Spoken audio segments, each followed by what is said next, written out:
이게 참 말씀드리기도 너무 놀라운 사건인데 갑자기 의뢰인이 저한테 이제 전화가 와서 정말 막 울면서 아이가 없어졌다라고 이제 말씀을 하시는 거예요. 무슨 일이지? 라고 이제 얘기를 들어보니까 이 아이 아빠가 아이가 학교에 이제 등교를 해서 공부를 하고 있었는데 아이를 잠깐 만나겠다라고 해서 이제 데리고 나갔는데 그 길로 바로 해외로 출국을 해버린 거예요. 네, 안녕하세요. 사랑의 MC 서은입니다. 오늘은 법률사무소 JMY 양지민 변호사님을 모셨습니다. 반갑습니다. 안녕하세요. 네, 안녕하세요. 양지민입니다. 사실 현실에서 드라마보다 더 심한 이야기들이 많이 나오는데 최대한 좀 쉽게 풀어서 설명해 드리도록 하겠습니다. 반갑습니다. 네. 혹시 오늘 첫 출연이시잖아요. 그쵸. 네, 첫 번째 사례 너무 궁금한데 자세히 어떤 사례일까요? 네, 제가 사실 진행한 수많은 사건 중에서도 굉장히 좀 마음도 많이 아팠고 그리고 좀 충격적으로 다가왔던 그런 사건이 있습니다. 정말 영화 007 작전을 방불케 할 정도의 그런 긴박한 상황도 있었던 그런 사건인데요. 이 사건에 대해서 좀 말씀을 드리려고 해요. 그리고 다시는 좀 이런 일이 일어나면 안 되겠다라는 생각을 가지고 좀 말씀을 드려볼게요. 일단 저희 의뢰인 같은 경우에는 40대 중반 여성분이셨고요. 그리고 이제 아이도 있으셨어요. 그래서 초등학교 저학년, 이제 2학년 아이를 두고 계신 분이셨고, 그리고 이 아내분 같은 경우에 직업은 자영업을 하고 계셨고, 남편분은 기자였습니다. 네, 기자였고, 결혼 생활 한 5년 차부터 조금 문제가 발생하기 시작했어요. 사이도 굉장히 좋고 아이도 잘 양육을 하시는 그런 이제 아내분이셨고 그랬는데 5년 차부터 남편이 조금의 이제 폭력적인 성향도 나오고 부부 사이가 조금 이렇게 금이 가기 시작하면서 결국에는 이제 저희한테 상담 오셨을 때는 거의 혼인 관계가 파탄이 난 그런 상황이었어요. 그러면 남편도 이혼의 의사는 있었던 걸까요? 그 당시에 파탄되었다라고 하셨는데. 네. 그렇죠. 그러니까 남편 역시도 이혼은 원하고 있었어요. 워낙 사이가 좀 안 좋은 지 오래됐고 그래서 이혼을 원하고는 있었는데 처음에는 협의 이혼을 하는 것도 괜찮겠다라는 생각이 들었었거든요. 그런데 이제 재산 분할 문제가 해결이 안 됐어요. 두 분이 이제 아파트를 소유하고 계셨는데 그 부분에 대해서 어떻게 재산 분할을 할지를 두고 조금 대립하는 부분이 있었고 그래서 결국에는 이제 재판상 이혼으로 가야 되겠다라고 해서 소송을 준비하고 있던 그런 상황이었습니다. 근데 이때 큰 일이 발생합니다. 큰 일이요? 어떤 일일까요? 이게 참 말씀드리기도 너무 놀라운 사건인데 갑자기 의뢰인이 저한테 이제 전화가 와서 정말 막 울면서 아이가 없어졌다라고 이제 말씀을 하시는 거예요. 그런데 이제 제가 상담을 진행하면서 아이를 직접 본 적은 없지만 그냥 아이에 대해서 얘기만 이제 들어왔던 그런 상황이었거든요. 그런데 이제 아이가 없어졌다라고 하니까 이제 갓난아기도 아니고 큰 아이가 무슨 일이지? 라고 이제 얘기를 들어보니까 이 아이 아빠가 아이가 학교에 이제 등교를 해서 공부를 하고 있었는데 아이를 잠깐 만나겠다라고 해서 이제 데리고 나갔는데 그 길로 바로 해외로 출국을 해버린 거예요. 그러니까 선생님 입장에서는 이 아이 아빠가 어쨌든 뭐 이혼할 상황도 아니고 아이의 친권자는 맞고 그리고 학교에서 이렇게 엄마 아빠가 이혼을 할지도 모른다 뭐 이런 것까지 다 알기는 힘들잖아요. 그렇죠. 그러다 보니까 부모님이 오셔서 아이랑 할 얘기가 있다고 하고 그러니까 이제 아이를 이제 만나게 해줬던 거죠. 그런데 그 길로 바로 아이를 데리고 해외로 출국을 해버리는 상황이 발생하고요. 네. 사실은 어머님 입장에서도 이제 그 선생님이나 학교의 입장이 다 이해는 되지만 그때 너무 절박했기 때문에 사실은 막 선생님한테도 이렇게 막 하소연하는 그런 상황이 있었어요. 그러면 아이를 어느 나라로 그러면 간 걸까요? 일단은 아이가 지금 아빠가 이제 기자라고 말씀드렸잖아요. 왜 해외로 가게 됐냐면 그때 마침 시기가 특파원으로 해외에 나가는 시기였거든요.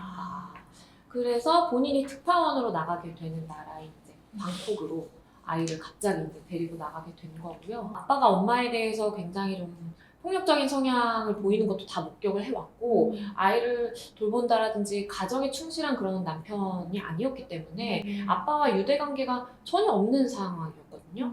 그럼에도 불구하고 갑자기 아빠 손에 이끌려서 친구도 가족도 아무도 없는 해외로 가게 되다 보니까 아이 입장에서는 굉장히 충격을 받을 수밖에 없는 것이고 그러한 상황을 뻔히 알고 있는 엄마 입장에서는 사실 더 걱정이 되는 거죠. 아니 너무 충격적인데 그러면 아빠는 이제 아이와 사이는 안 좋았잖아요. 그렇죠. 그래도 아이 양육권은 원해서 이제 데리고 간 거 아닐까요? 이게 참 문제긴 한데 아이의 양육을 원하지 않았던 걸로 보여요. 왜냐하면 그때 당시에 이제 협의혼으로 갔냐 마느냐 막 이렇게 이야기를 할 때에도 유일하게 협의가 되지 않은 게 재산분할이에요. 그러니까 아이 양육에 대해서는 이 엄마가 해야 된다라는 현실에 대해서도 본인도 인지를 하고 있고 본인 스케줄이나 상황이 전혀 아이를 양육할 수 있는 상황도 안 됐었어요. 보통 만약에 아이 아빠가 양육권을 가져가려고 하는 경우에는 보통 할머니가 이제 도와주신다라든지 그럴 때 이제 양육권을 조금 내가 갖고 오고 싶다라는 생각을 하게 되거든요. 근데 이 이제 아빠 남성분 같은 경우에는 전혀 이제 그런 할머니 할아버지 도움을 받을 수 있는 상황도 아니었고 본인도 일을 해야 되기 때문에 아이를 양육할 수 있는 환경이 아니었거든요. 그럼에도 불구하고 이 아이를 데려감으로써 이 엄마에게 뭔가 상처와 충격을 좀 주고자 했던 걸로 보입니다. 아니 아이가 가질 상처는 생각을 못 하셨나 봐요. 그러니까요. 그럼 의뢰인은 어떻게 대처를 했을까요? 일단은 그 아이가 초등학교 2학년이기 때문에 핸드폰도 없는 상황이었고 그리고 그때 당시 데려갔을 때 그냥 뭐 가방이나 책가방 뭐 이런 책 다 그냥 준 채로 그냥 애만 손 딱 잡고 간 거였거든요.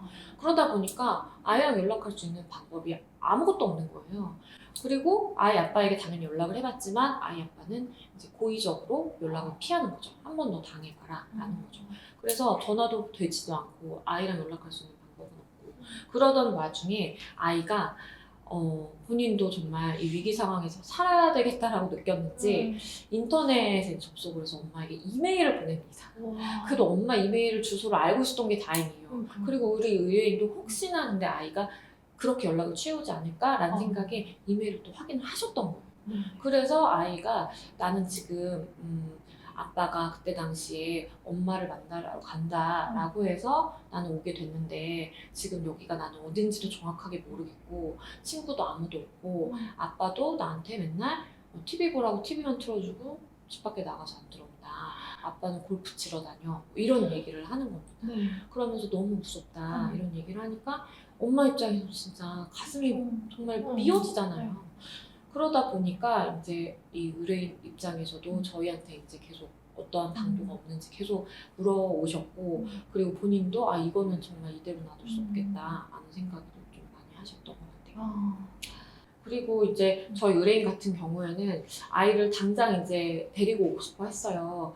그런데 이게 시간이 오래 걸릴 수밖에 없다라는 게 조금 문제였습니다. 왜냐면 이게 이제 해외다 보니까 방법은 사실 두 가지로 좀 생각을 했었어요. 우리가 막바로 해외 현지 변호사와 협업을 해서 해외에서 뭔가 소재기를 통해서 아이의 인도를 청구해서 아이를 받아올 것인가 아니면 한국 법원을 통해서 한국 법원의 판결을 받아서 이걸 가지고 해외에 가서 좀 집행할 수 있는 방법을 찾아볼 것인가 이렇게 다양하게 논의를 했는데 아시겠지만 우리나라 법원에서 판결을 받는 것조차도 굉장히 오래 걸립니다. 아무리 이렇게 위급하고 신속한 상황이라고 하더라도 바로 판결이 나올 수는 없잖아요. 그리고 해외로 한다라고 치면 더 사실 알아보니까 오래 걸리는 거예요.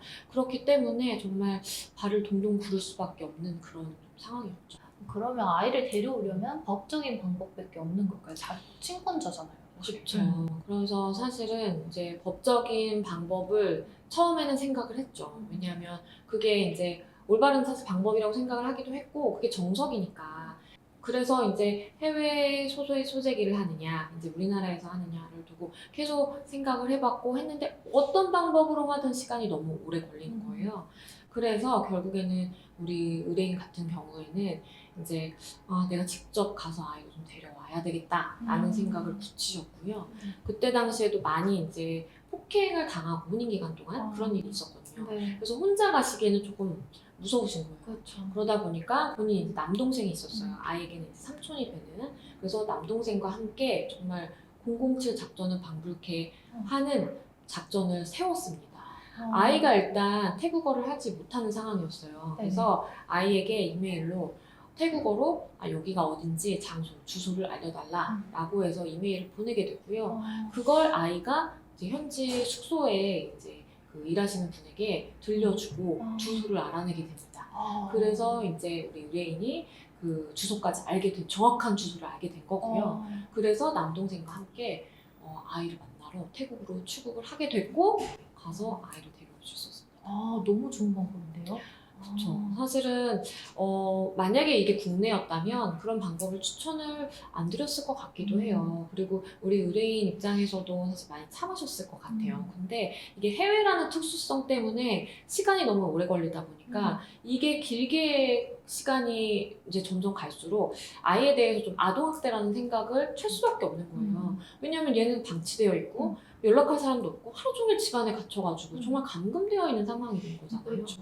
그렇기 때문에 이거는 명백하게 아동학대가 될 수 있겠고 친권자인 엄마가 데려오는 것은 문제가 없겠다라고 해서 아이를 데려왔습니다. 그럼 그 후 이혼 사건은 어떻게 진행되었을까요? 일단은 이혼 사건의 경우에는 결정적으로 이렇게 아이를 데리고 거의 납치하듯이 비슷하게 해외로 데려간 그것이 이 남편분에게 굉장히 불리하게 작용을 했습니다.